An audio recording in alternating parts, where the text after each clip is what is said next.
This is part 2 of our most recent Jason Alt interview. It's also a Value White Cards in Commander episode. If you haven't already, go listen to part 1 of this interview. It's on our website at commanderin.mtg.com. It's also on iTunes. You can search for it there. Just search for commanderin.mtg.podcast. And if you want to get really specific, Jason Alt. And now for the exciting conclusion to our Value White Cards in Commander / Jason Alt interview episode. I love that voice, the hacky bar comic voice. I'd love to come out and just do that voice. Hey everybody, keep it going for your bar staff. They've been taking care of you all night. Clap it up for the other comics you've seen tonight. Right, keep it going for the troops, everybody. Yeah, gotta support the troops. Love it. Love that voice. That's too much fun. You've been in a lot of comedy clubs, haven't you? Yeah. Jason Alt. Carry on. Jason Alt. All right. Wow. Well, we'll include lots of links in the actual show notes. The ones what do we call those? Yeah, the show notes. We'll include a lot of blah blah blah.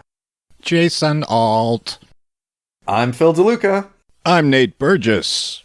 And I am Sean Watson. And we are Commanderin.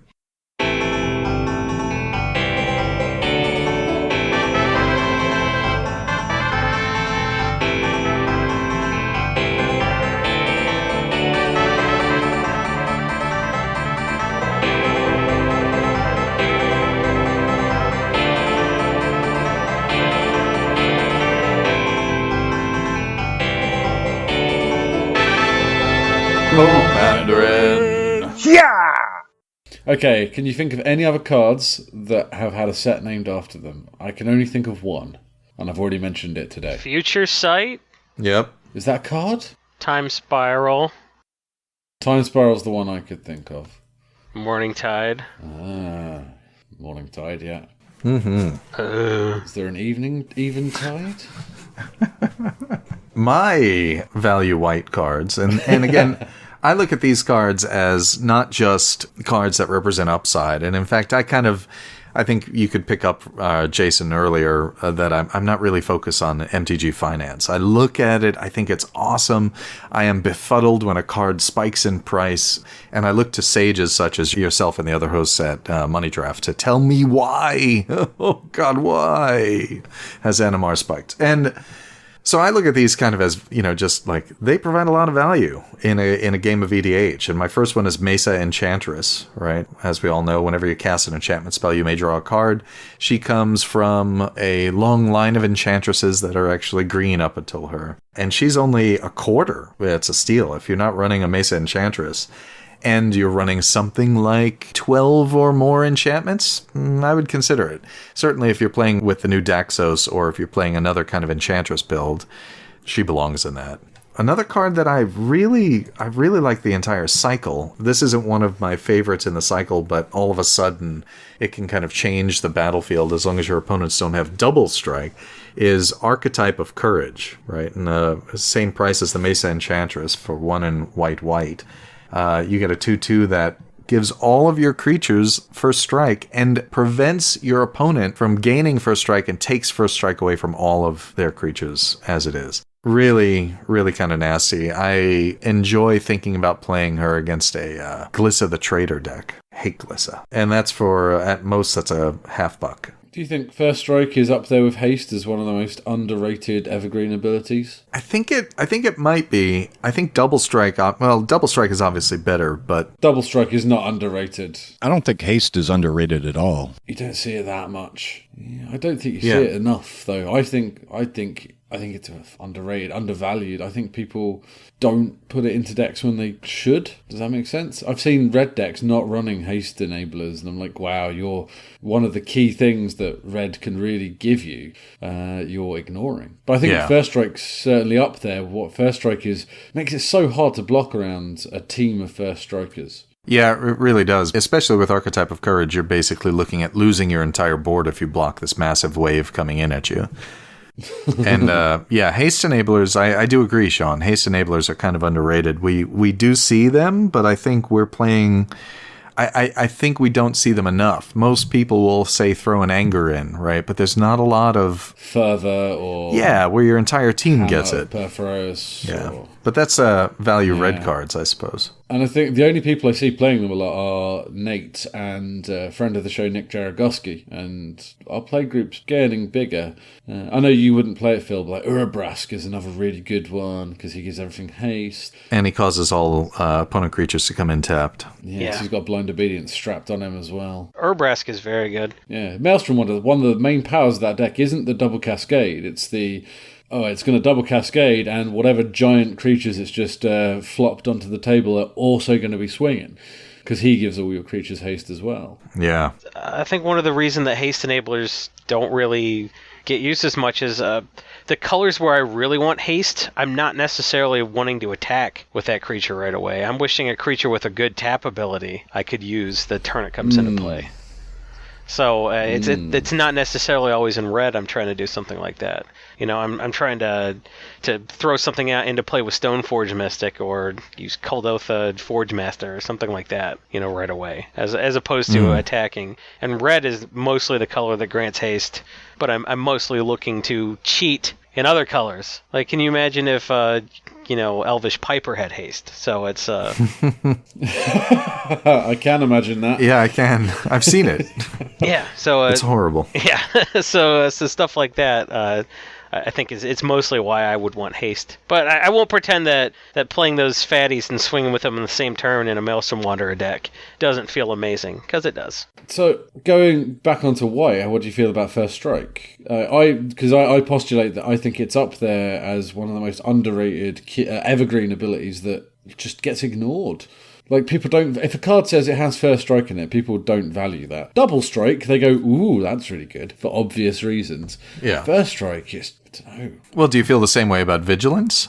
Yeah, Vigilance is fantastic in Commander, but that's because of the multiplayer nature of our format. Yeah, nobody really wants to to pull their pants down by attacking with too many creatures when it's got to go a whole turn cycle. How many times have you seen someone with, I don't know, what's a classic Vigilance creature? Avacyn, just sit there and go, well, she's got Vigilance. I might as well punt you for 8.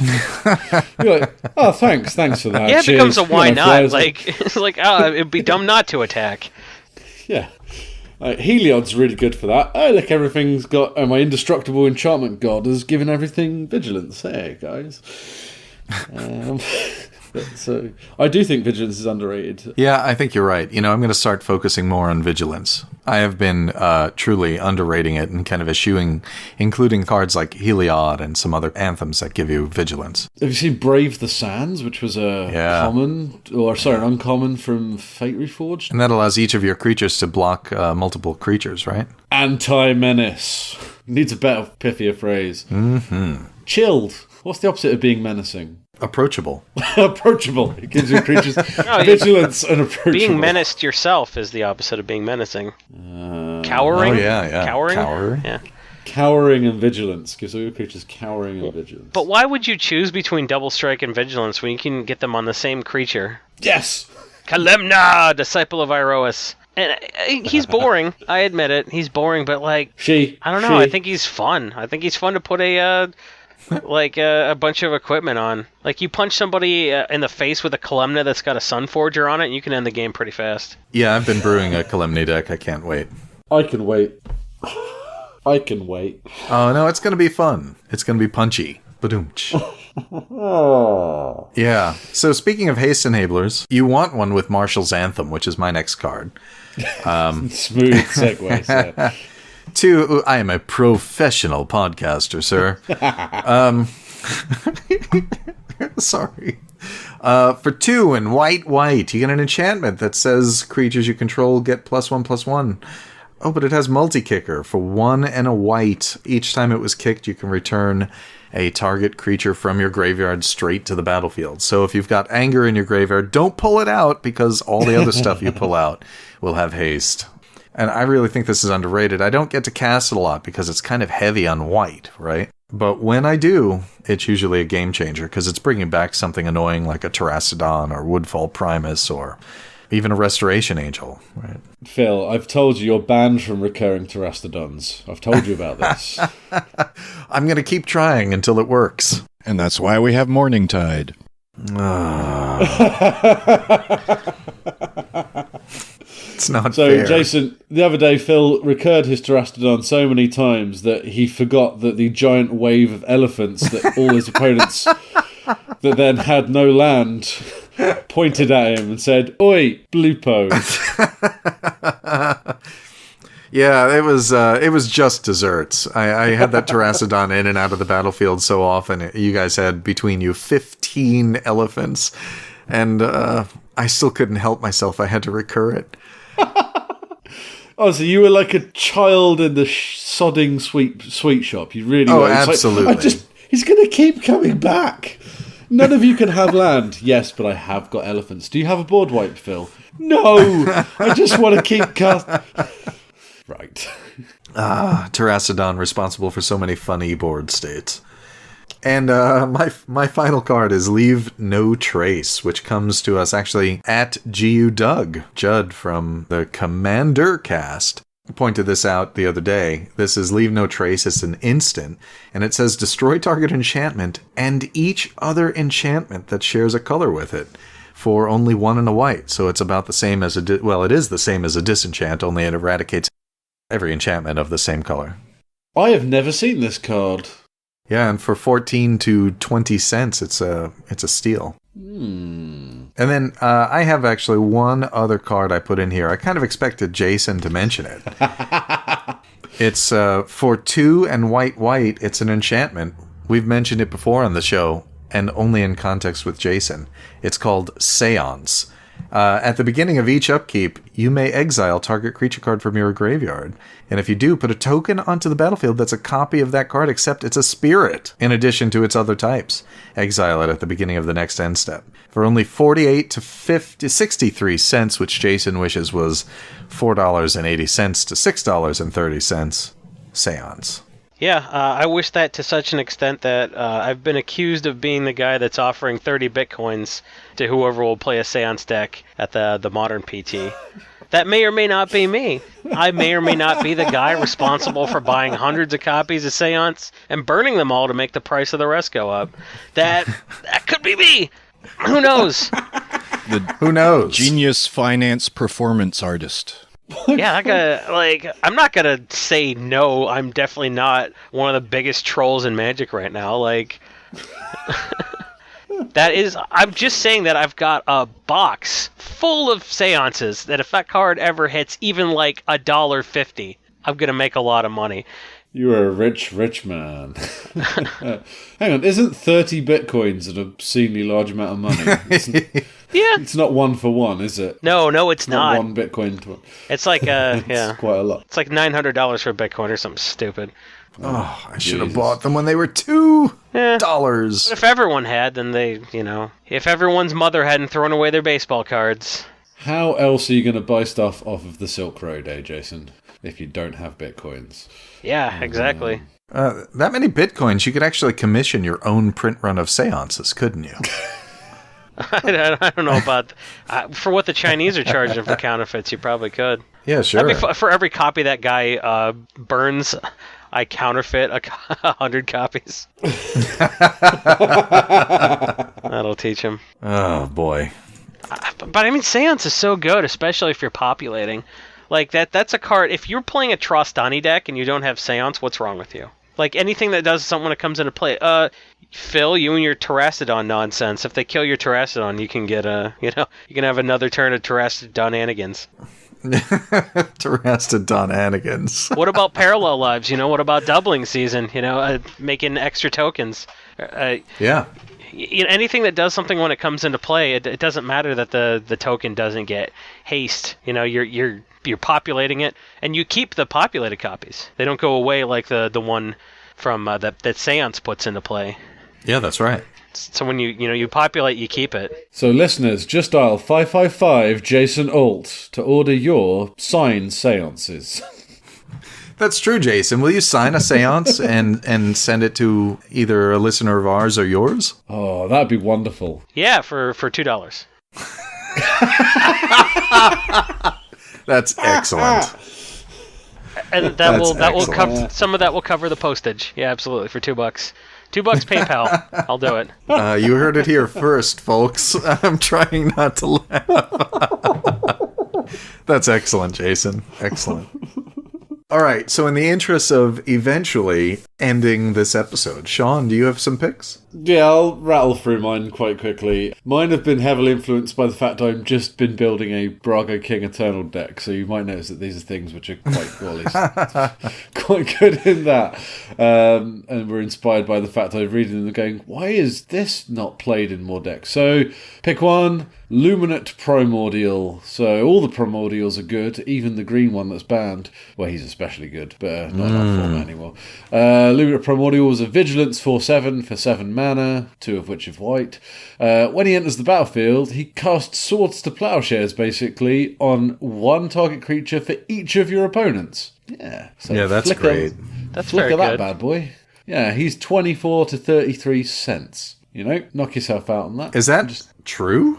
That is true. Holy smokes. I just bought, I paid penny, I bought 2 playsets of them for less than £3. Full playsets. And that is a stunningly good card. Yeah, that's crazy. Also inspired by Brago is the Resolute Archangel. He's another 7 to cast white creature, which is 5 and 2 white for a creature, 4/4 flying angel. When Resolute Archangel enters the battlefield, if your life total is less than your starting life total, it becomes equal to your starting life total. So when it's all hit the fan, you say, I'm resetting myself. Take that, Magister Sphinx. Yeah, I've done it to someone that's sorrened me before. It's a double-edged sword, because if someone else straps this onto their Mimic Vat, it gets bad for you. That's happened to me more than once.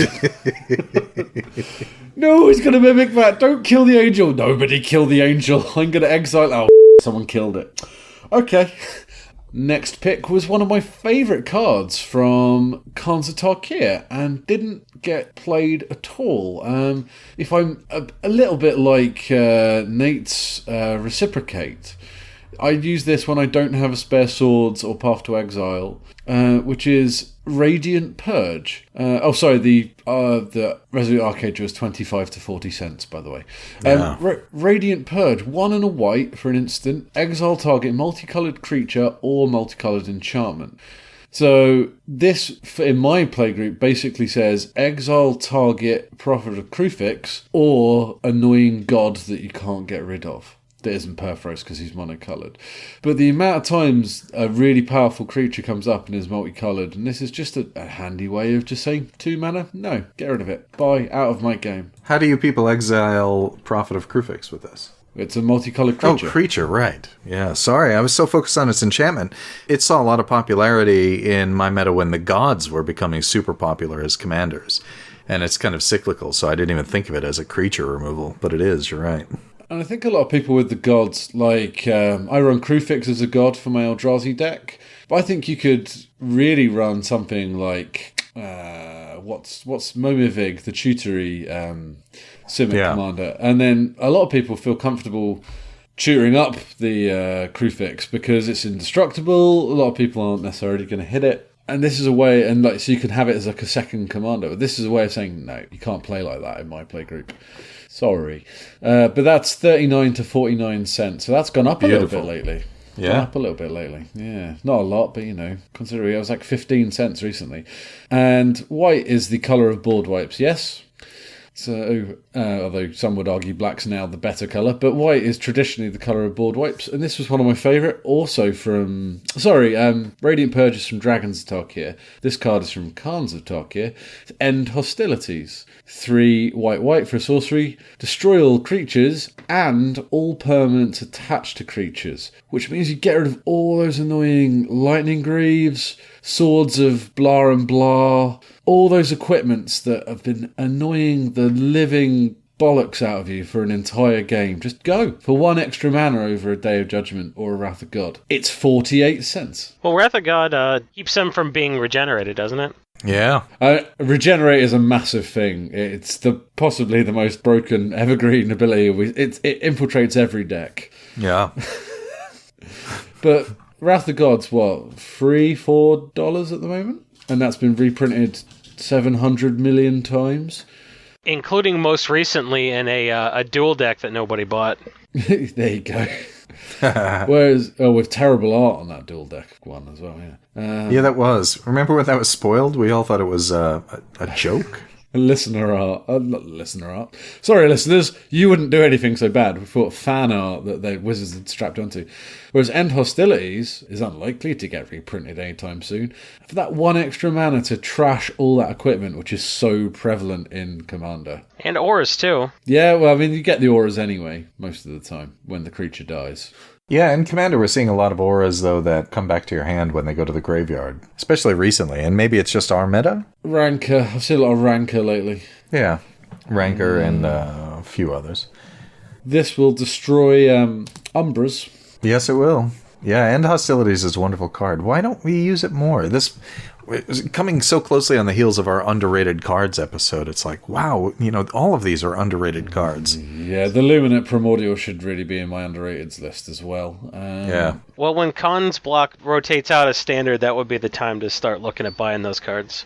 Yeah, when it really becomes super cheap. Because I've just gone through all my white decks, and I actually have quite a few white decks, I realised, more than I thought I did when I went through my sort of 20 or so Commander decks. Took out either Day of Judgment or Wrath of God, depending on, or Day if they were running both, and just replaced one of each in each deck with an End Hostilities. Yeah, and you mentioned Radiant Purge. That used to be in every one of the decks I ran that had white in it. And I've actually pulled it, which is insane. Why? Are people running less Prophet of Crucifixes and Gods? Less gods, certainly, but anybody with Simic in their deck is running Prophet of Crufix. Almost anybody. And normally Crufix as well. Yeah, it's weird. You must think Prophet of Crufix is going to get banned. So, therefore, you don't need to run as much removal. I personally don't feel that way. I don't feel it needs to get banned either. Prophet of Crufix isn't going to get banned. Who told you that? That's Little bird. No one said it was going to. There's speculation. Mostly from there's been speculation since that card was printed.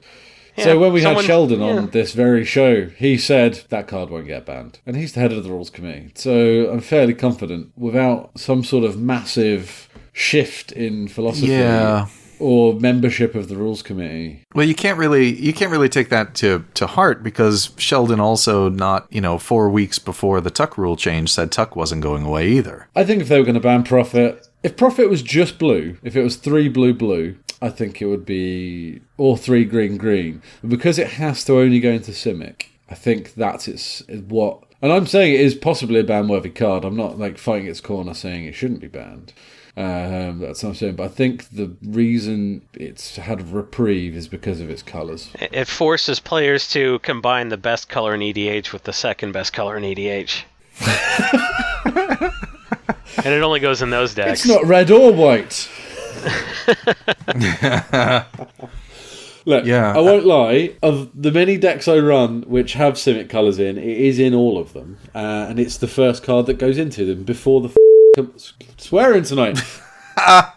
It's because you went to a football game earlier. I did call a lot of people showers of you can bleep that one, Nate. Several times all day. So, it just infected me. But yeah, it's the first card I go to if I know I'm intending to build Simic before I even go for what commander I'm running. It's true. I put that in too. Maybe I need to 75% profit out of my decks. Oh no, Jason, you need to. No. You need to start saying that Prophet is not a 75% card. I'm not going to say that. I don't believe that. Yeah, I think that it's another fun card that, like Felidar Sovereign and like, Biomancer, right? It forces you to basically start scrambling, and I enjoy that aspect of Commander. Oh, you mean Biovisionary, where you make a ton of copies of it and then win the game? That's it, Biovisionary. Yeah, Nate is running the Biovisionary clone deck. Philosophically, in 75%, I love stuff that wins the game, especially if they can deal with it, because, just play another game. I don't like a big build-up board. People are we played the most epic EDH game, it was 5 hours. I'm like, by hour 2, I would want to put a gun in my mouth. I like playing lots of games. I don't want to play one big game that takes all night. If I want to do that, I'd play Risk. The rule we've been using, because we don't do infinite loops in our playgroup. So the rule I've been trying to experiment is after 90 minutes, infinite loops are fine. that rule lifts after an hour and a half, and I set a little timer on the phone at the beginning of the game. You haven't actually done that with us, though. No, I've been doing it in paper. Although me and Natalie Vervey, Cardboard Nirvana on Twitter, put that rule in the other day, and I killed her with a exquisite blood. What's the new Sanguine bond? What's the sanguine bond on a creature that's been released? Something. The vampire from. Yeah. I don't know. The guy from The Thing. I know what you mean. I cast him and then sacrificed a creature to my Orzhov Ghost Council. Vizkopa Guildmage. Just went. Well, that's one of them. But there's a new. Yeah, there's a new one. I don't remember what it is. There's a new There's a creature. All right. He's called Defiant Bloodlord. Bloodlord. Oh, yeah. There you go. Yeah. So after 90 minutes, I did win a game from looping it out the other day that way. So it did end the game quickly. I just like a good insurrection sometimes. Insurrection's fine. Just win. Just game over. Just win the game. Just play another game. I like that. I think. Yeah. Because I don't like those big, intractable board states where no one can win and everyone's just sitting there playing creatures and passing the turn. That's no fun. That's no way to play. So, yeah, anything that says win, I think that's fun because it's hard to do. You can't do Battle of Wits, which is too bad. But, like, a good Mortal Kombat, I have an Iname Death Aspect deck where all I do is I throw 20 spirits in the yard and try to win with Mortal Kombat. If they remove your graveyard, you lose because you have no creatures, and if you get it to go, you win. But it's also like a Kakusho Reanimator type deck. Like it's a deck, but if you draw that Mortal Kombat, all of a sudden you can Iname and just boop, dump everything in your yard, sack everything you have in play, and then just try to win with Mortal Kombat. I really like Test of Endurance. I like Felidar Sovereign. I like that stuff that makes you have to do something, but... I think Test is better than the Sovereign because it's 50 life, which means you have to do a little bit of work first. Yeah. I'm coming round to... What the problem I had was there was a player in my playgroup who kept bringing up just sort of really bad 2-card infinite loops. So... Helm of Obedience and the Void. Yeah, the one that gives you and stuff like that. So it was like, there was in black as well. So it's like I'm gonna choose that. Or he'd play a Mikaeus this wasn't him, but you'd see a Mikaeus the Unhallowed deck, and it would just be a pile of tutors and ramp and look for a Triskelion. And it's like, well, how's that fun for anyone? 50% of your combo.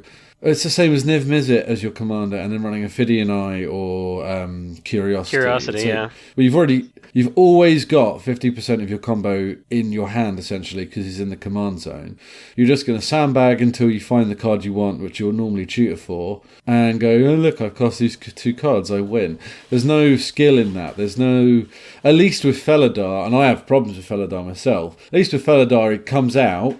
And there's a cycle of the table where everyone has to try and kill it before you win, or take your life total below 40 before they win. But it's like, click, I win. It's like Lab Maniac and what's it called? The one that exiles your entire deck. Tunnel Vision. Yeah, or Lab Maniac Leveler, or... Yeah, anything like that. Which is why I tend to dislike those combos less than I dislike the tutors. Because if you're using a tutor because it's a toolbox card, that's fine. But if you're using a tutor to always get the same one part of your combo, like that's kind of boring, and maybe you should consider... Because you're not going to get it every game, so I don't mind losing to those cheesy combos if the guy came by it honest. And the game went long enough for them to draw it naturally. I run tutors in a lot of decks. Black's kind of like my colour. I know I was saying Dimir, but it's black mostly in everything. And tutors is obviously the strongest tool that black has available to it over other colours. Certainly effectively over other colours. And I often get, you're running tutors. It's like, someone accused me recently of being unimaginative and... that was it. And it was like, is it unimaginative though? Because I'm not doing what you're just saying, Jason. I'm not just going to get A and B, because I don't run any infinite loops in my deck, other than in my Karlov deck has Exquisite Blood Sanguine Bond, but I will never cast them at the same time, other than the other day when it happened after the 90 minutes. And it's like those. How do you limit? Say combos is fine, like those infinite loop I'm going to wins, where especially ones where it takes 3, 4, 5 cards to do, but at the same time say 2-card loops. No, can't do that. That's what we've done. We've literally just said 2-card infinite combos can't do, and you can activate them 5 times, which should normally be enough to win the game. Most good infinite loops do it 5 times. Like, take 5 extra turns of Azuri and Sage of Ours. Well, you can't quite win the game with Marath if you only repeat it with Mana Echoes 5 times. Mana Echoes and Cathar's Crusade and Marath. Can't you, Phil? Well, no, not quite. Which is great, because why not make Marath actually useful? You know, Marath is a great commander. Marath can be it's very just so powerful. unpopular, and like being able to do cool stuff with it is a lot of fun. Actually, when I built a Marath deck in my article, I actually did do kind of a combo deck, and no one really saw that coming until that was basically one of the ways people built it. But yeah, that Mana Echoes junk with Marath is a lot of fun, and if people don't see it coming, like, they don't even mind losing to the combo sometimes, just because it's so unexpected. So I like that as a concept a lot. Yeah. So I've yet to find an elegant solution to dealing with sort of... It's fine in our own playgroup because we can set parameters and rules, but when you're doing something like this where you're putting yourself out into the community as someone who's sort of available to play games and stuff, you can't sort of turn up and go, "Hey guys, I'm that guy from that podcast. These are all my house rules and you will play with them." That's not on, so I don't know. No, you can't, of course. Especially if you're at something like a convention or someplace where a lot of people from different metas mix. You have to assume that you're going to work out the table rules. And for a while, I'd bring a combo and a non-combo version. And really, that was just using like the sideboard to swap it out. And I just asked at the table, "Hey, are we playing with combos or no?" Because if we're playing with combos, you guys should all just concede right now because I'm going to win by turn 6. So. Not a shred of arrogance from him. No, there was no arrogance in that. That was all factual. No, because it was, the combo version of Marath is just tutors, and we should do a deck tech on Marath, or just to go into it. But the combo version is just like, oh, let's get Kikijiki and something else out. Or Earthcraft and Squirrel Nest, whichever one I'm holding in my hand at the time. So, anyway, I'm sorry. Our listeners had a couple of picks. Oh yeah, white cards. I remember. Hey, we've listed some very good white cards. Oh, genuinely. And what I noticed about our first episodes with Jason, I'll talk about him as if he's not actually listening. He's so much fun. Like, there's so much variety, and he can cover pretty much anything in Magic history and talk about it either as though he were an expert or because he is an expert. And it's incredibly entertaining. And so far, I haven't found anything he said to be boring or unpleasant. Factually inaccurate, maybe. Maybe. I agree with you mostly, Phil, but his knowledge about how Cathar's Crusade works is ropey at best. Oh, God, I know. So, hey, Jackie Miller submitted a value card, Witch Hunter. Let's use the Wayback Machine, folks, to go all the way back to the dark. For 2 and white, you get a 1/1 creature. Man, they made them big at the time. Tap, Witch Hunter deals 1 damage to target player, or 1 and white and tap and return target creature any opponent controls to owner's hand. The old card text. She says it's so out of color square for white, so she ascribes to your notions, Sean. Yeah, that smells blue, that card to me. It does, doesn't it? It's fantastic. That's got to be up there with Miri's Guile for blue cards masquerading as cards of other colours. And Sylvan Library for blue and black cards, masquerading as green. Devin Armstrong writes Lapse of Certainty and Absorb are a couple more mono-white counterspells that no one expects, which is awesome. And he's right, Lapse of Certainty is hilarious. Being able to memory lapse somebody out of white, that's great. Yeah, it's crazy, isn't it? I used to play Manatithe in Kithkin just because it basically... so you don't scoop to Damnation. Because they would always cast it on 4 and get 3 of your creatures and just win the game. So if you kept Manatithe up, even if they had a second Damnation, you'd get another attack in, and usually that was enough to kill them. So that was, white counterspell. Like, it's so good because people don't play around it. That's why it's much more effective than a blue counterspell, because they don't play around it. So even memory lapsing them, you can't do it on every spell, but, man, sometimes that's enough. Especially if you can do something to mill them out or something. But yeah, Lapse of Certainty is hilarious. Manatithe, not so great in EDH.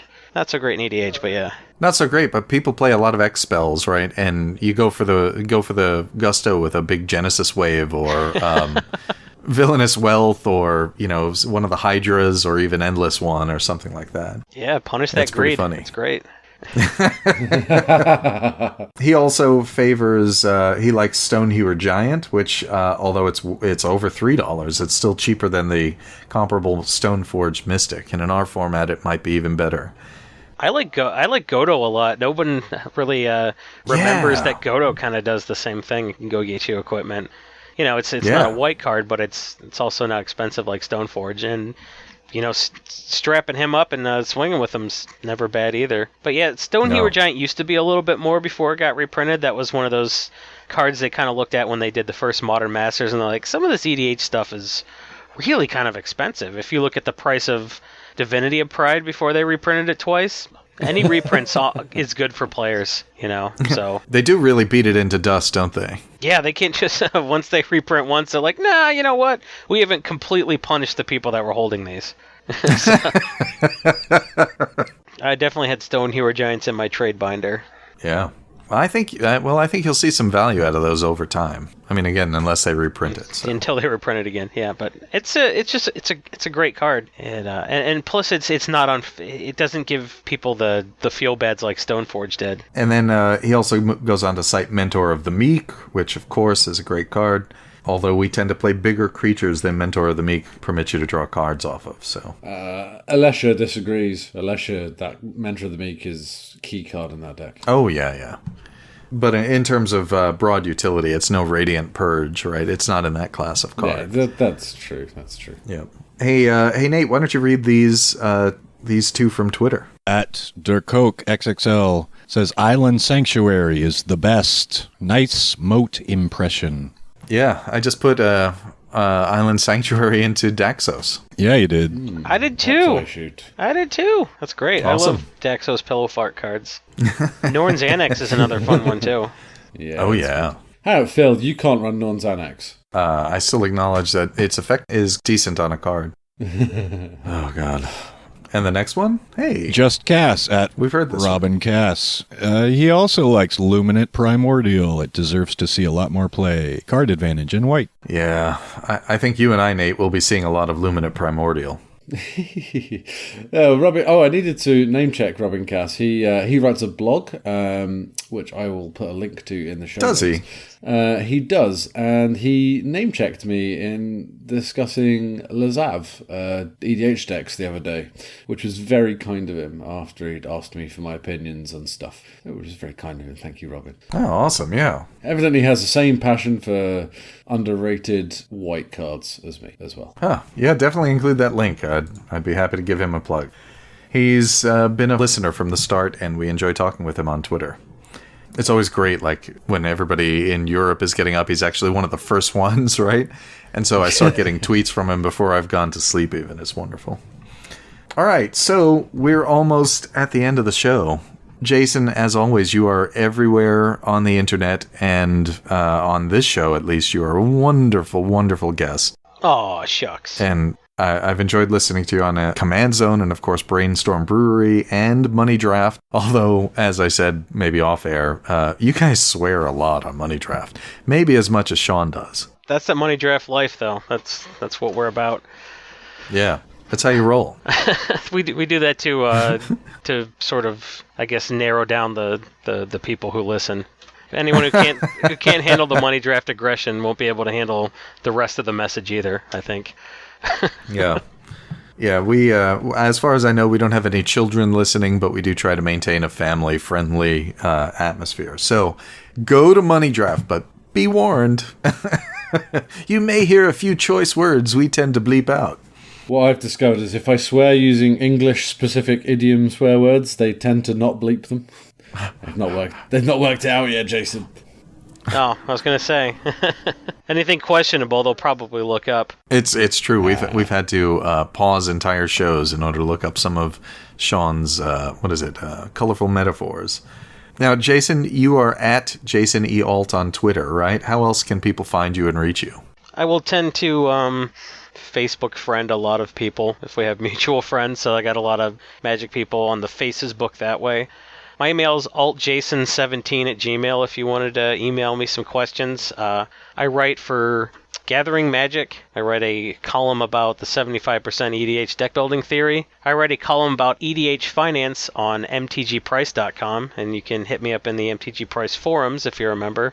And I sort of am the content manager on brainstormbrewery.com, and we're always looking for people who are interested in getting their start in writing. We could definitely use some more EDH content on that site. We have just one guy right now writing about EDH. That's Andy Hall. Writes on brainstormbrewery.com. Does a pretty humorous EDH weekly series. So that's sort of what I'm about. I'm all over Reddit, all over the finance and EDH subreddits also. So I get around. I like the computer box and the people that can put in touch with me.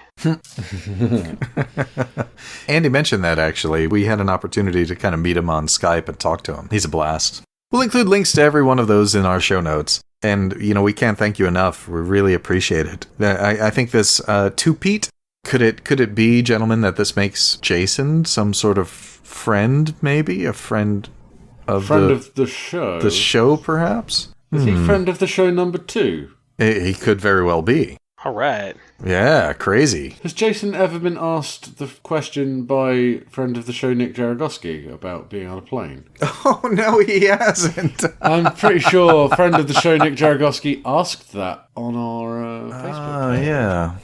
What is the question? So, Mr. Alt, after a night of hard partying and general debauchery, you awake to find yourself on a different plane. Now, a squad or a gaggle of goblins is sneaking toward you, brandishing cooking utensils and applying bibs. These are high society goblins. Which planeswalker do you trust to save your bacon from the goblin fire? How many goblins are there? It's a gaggle, so that's going to be how many? 9. 9. and one of them is Krenko Mob Boss, so soon there's going to be 18. Elspeth, probably. Elspeth can summon soldiers to help us fight, plus that God's Bane, God's Slayer. What's that thing? God's Sire? What's that? Godsend. Godsend. I knew it was a stupid pun. Yeah, the Godsend that she carries can probably make quick work of some goblins. I won't pretend that I would be any help in that fight whatsoever. So, do I have to pick an Elspeth, or can I just say Elspeth in general with her whole power suite? I think you should pick a specific Elspeth. Okay. What was the Scars of Mirrodin Elspeth called? Elspeth was Tyrell. Was it just Tyrael? Yeah, Elspeth Tyrell. I'd probably her because she can put out 3 soldiers to help, and she could destroy all of their permanents. Would that be me? Am I a permanent? Would Elspeth Tyrell's -8 or -5 ability kill me? Because that matters. That's a good question. I might go with Sun's Champion if we don't know the answer to that. Clearly it's going to be an Elspeth.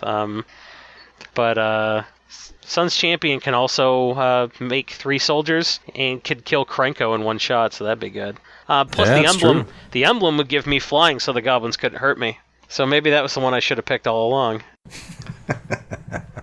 I've never been able to fly. That'd be cool, having flight. Your final answer is Elspeth Sun's Champion? Yeah, is that the one everybody picks? Elspeth no. has been picked before. Only one person has ever picked a non-white planeswalker. It's and true. That was the professor of Tellurian Community College fame. That's right. He chose Teferi. I thought, Jason, you would pick Jace Vryn's Prodigy, sell the Jace Vryn's Prodigy, and then bribe the goblins with the cash.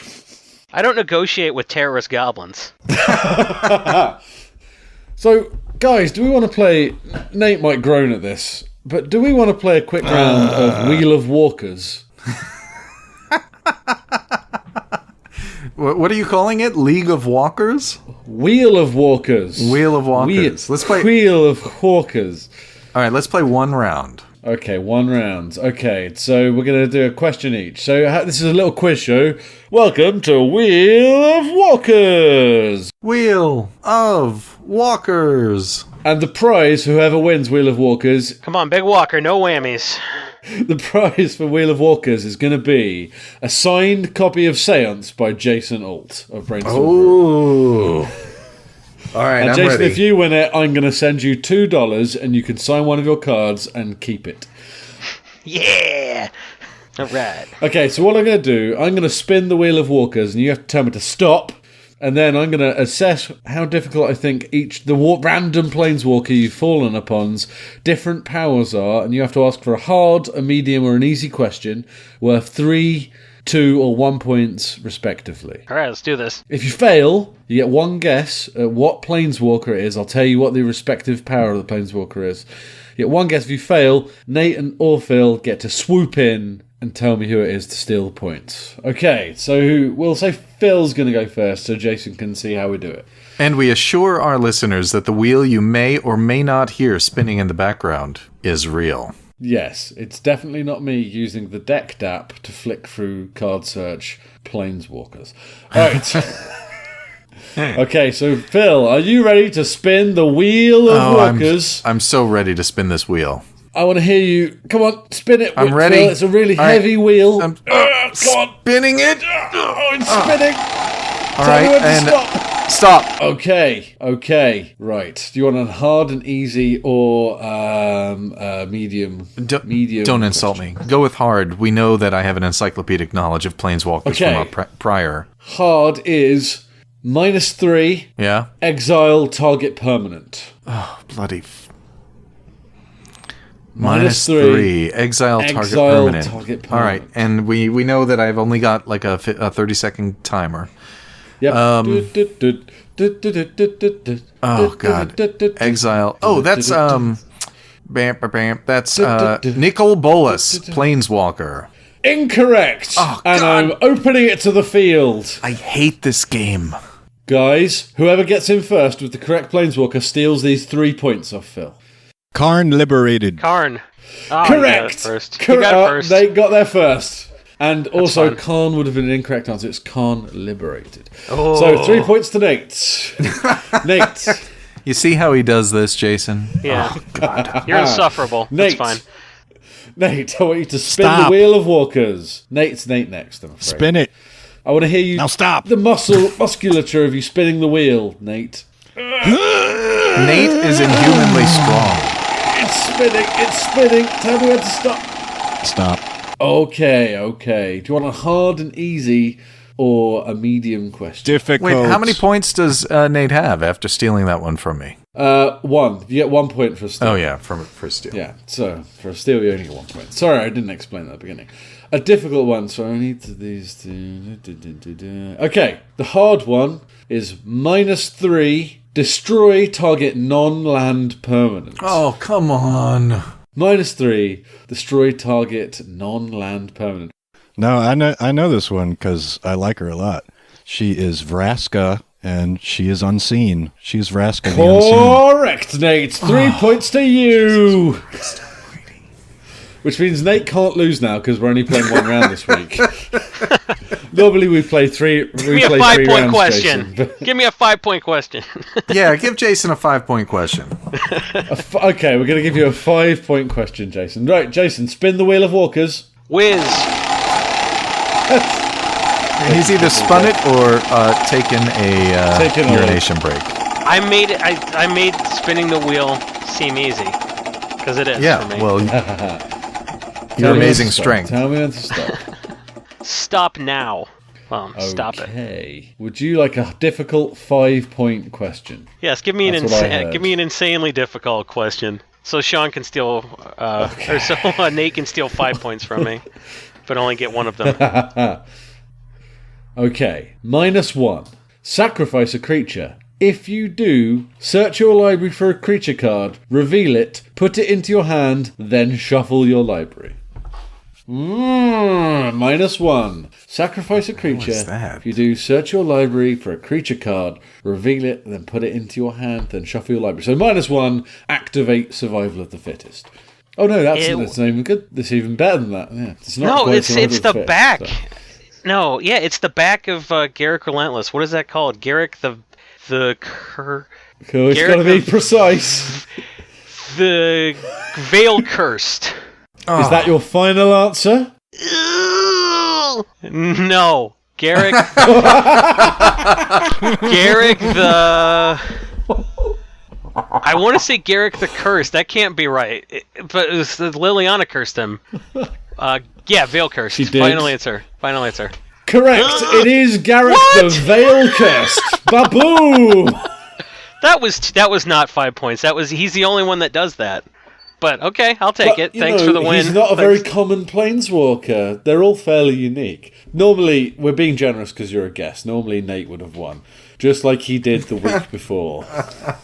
Yeah, well, honestly, I didn't know. I wouldn't have known that the Veraska one. I wouldn't. A gun to my head, I wouldn't have gotten that. So, yeah, I just got lucky that you guys gave me an easy one. Believe me, I feel your pain.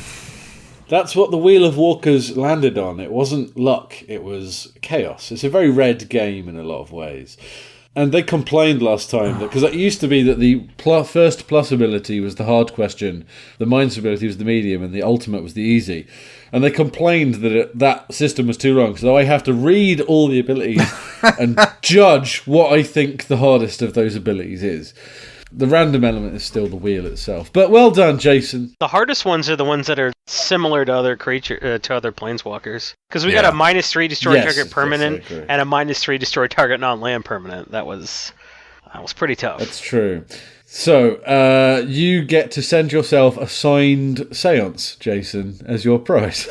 Hot damn. We expect to see a picture of a signed Séancé on Twitter. I want to see a tweeted photo of your autographed Séancé. This is very much a legally binding contract. Yes, very much. All right, I'll tweet that. Not only is he our first repeat guest, he's our first Wheel of Planeswalker. Just Wheel of Walkers, come on. Wheel of Walkers guest. It's got alliteration if it's Wheel of Walkers. So. Oh, I just want to forget this game. Every time I play it, I'm so terrible at it. 3 rounds, I would have been ground into powder for sure. I would have been in last place after 3 rounds. Yeah. Well, you know what we should do is we should create maybe a supplement, a series of aids that could help us identify and memorize all of the abilities of planeswalkers. We could maybe print their abilities on some sort of card. I might expand it at some point. So at some point I might do wheel of card cycles. So we'll go through random card cycles. I'll tell you what the enter the battlefield or activated ability is, and you need to tell me what card it is. So that might happen when we run out of planeswalkers. But we could start a leaderboard with our guests as well. So far, Nate and Jason are tying because I was charitable to Jason. All right. Well, guys, I hate to do it because we're having so much fun. But it is now, especially after Wheel of Walkers, this is the end of our show, isn't it? We just want to say, Jason, I'm sure, thank you for coming on the show. We really appreciate it. You've been a blast. We can, as we're proving, talk to you for hours and not run out of things. But our listeners, I'm sure, will appreciate the break so that they can move on to next week's episode. And, of course, listen to the Brainstorm Brewery. We love our listeners as you do, right? You guys at Brainstorm Brewery and Money Draft, you love listeners? No? Yes, Brainstorm Brewery, no Money Draft. That's excellent. Is it because the listeners tell you what they think? Is that why the folks on Money Draft don't like them? Yeah, man. I don't want to hear some nerd's opinion on Money Draft. But on Brainstorm Brewery, our listeners have a lot of insightful things to say, and we're glad to engage with our fan base, and we're just glad to hear back from the community. But if that same person who's a lovely Brainstorm Brewery listener whom we love, if that same person were to tweet at Money Draft, they're a nerd and we don't care about their opinion. So just be real careful. Just be real careful. Don't get those confused, listeners. I'm going to tweet the same question out, the same tweet to both podcasts, and see how Jason replies. Oh, perfect. So our listeners, we've actually met a bunch of them on Skype. They playtest decks with us. It's awesome. So everybody who hasn't done that yet, take the time to contact us. Write to cast at commanderin.mtg.com and follow us on Twitter or go to Facebook, post a comment. And we promise we will help define what a gaggle of goblins is. Our theme song, that awesome theme song you heard a long time ago, and you're about to hear again, was made by Nate Burgess. Can you believe it? Jason, Nate is Yep. available if you need a special banjo version of the Brainstorm Brewery and or Money Draft theme songs. Good to know.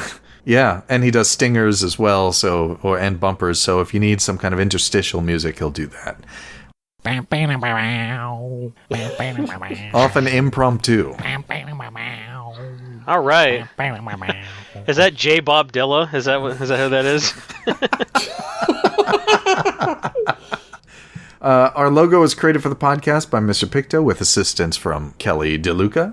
You can find Mr. Picto at mrpicto.co.uk. And special thanks to our tech whizzes Jessie, Thomson, and Graham Frank, and to Justin for his server space. Nate, would you take us out? You can reach us by going to our website at commanderin.mtg.com. Our email is cast@commanderin.mtg.com. Find us on Facebook, Twitter, YouTube, mtgcast.com, pabe.fm, and Reddit by searching for Commander and MTG Podcast. Individually on Twitter, I'm at Mr. Plorg. And I'm Ketchak. And I'm at Copain26.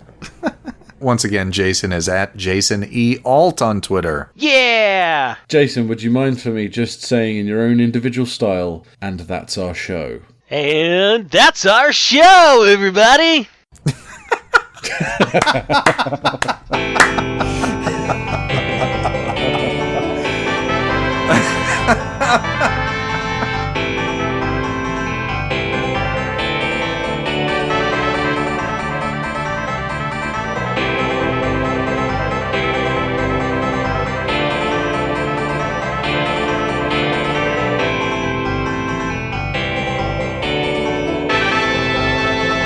Commanderin. Hear me clicking my mouse while I idly flick between things.